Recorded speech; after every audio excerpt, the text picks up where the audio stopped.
Hello guys, আসসালামু আলাইকুম। চলে এলাম নতুন আর একটা ভিডিও নিয়ে। আজকে তৈরি করব দুধ ছাড়া, দুধ, কনডেন্স মিল্ক, গুঁড়ো দুধ এগুলো ছাড়াই চা।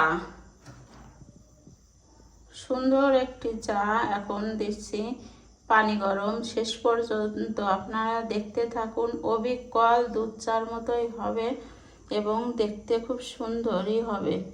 দেখতে থাকুন কিভাবে কি তৈরি করি। প্রথমে যে চুলায় পানি দিলাম, চাটা খুব সুন্দরই হয়। এখন পানিটা দিয়ে লো ফ্লেমে চালটা দেব।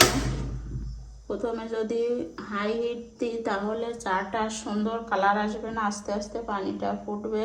এখন চায়ের ভিতর কি কি দেব দেখাচ্ছি আপনাদের। এই যে পানিটা যখন ফুটে এসেছে তখন এই মশলাগুলোর ভিতর দেব। আদা, তেজপাতা, লবঙ্গ।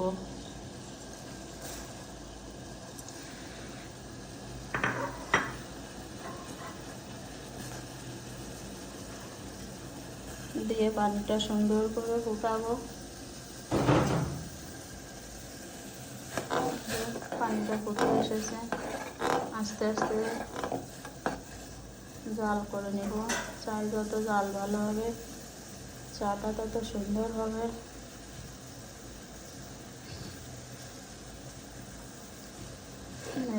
চাটা পানিটা আমরা ফুটিয়ে নেব।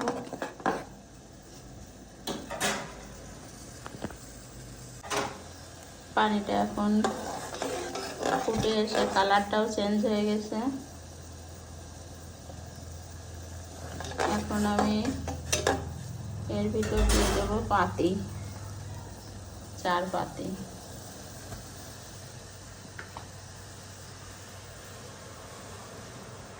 পাতি দিয়ে আর বেশি জাল দেব না।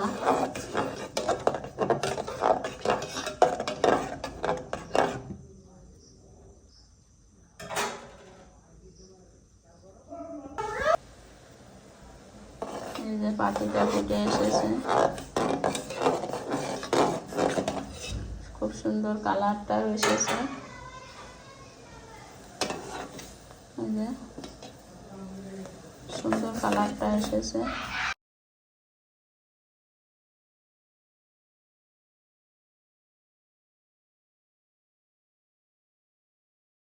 নারকেলের দুধটা তৈরি করে নিব আমরা। একটু পানি দিয়ে, নারকেলটা কুড়ানো ছিল, এই কুড়ানো নারকেলটা আমরা এখন দুধ তৈরি করে নেব। এই যে সেই দুধটার ভিতর দিয়ে দেব।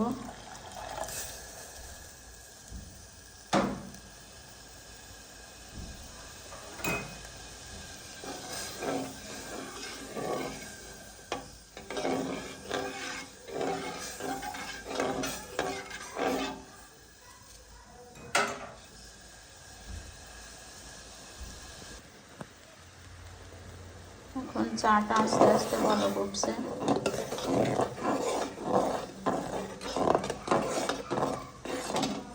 চাটায় যত জাল হবে চাটা তত টেস্টি হবে।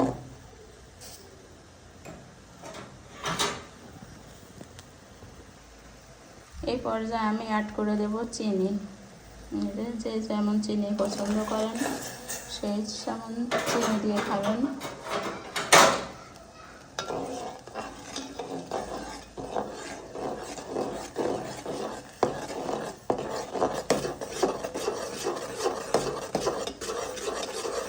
এখন চাটা প্রায় হয়ে এসছে।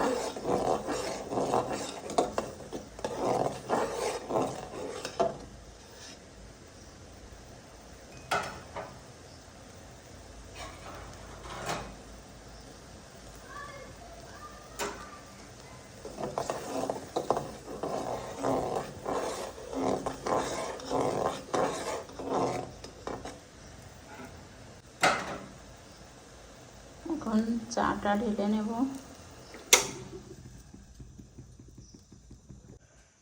এখন ঢেলে নিয়ে চলে এলাম। দেখেন চাটা কেমন সুন্দর হয়েছে। আপনারা বাসায় তৈরি করে খাবেন। এই চাটা খুব টেস্টি এবং খুব সুস্বাদু হয়। দেখেন। দুধ, গুঁড়ো দুধ, কনডেন্স মিল্ক ছাড়া কত সুন্দর চা। আল্লাহ হাফেজ। পরবর্তী ভিডিও নিয়ে হাজির হব। ততক্ষণ ভালো থাকবেন, আমার জন্য দোয়া করবেন।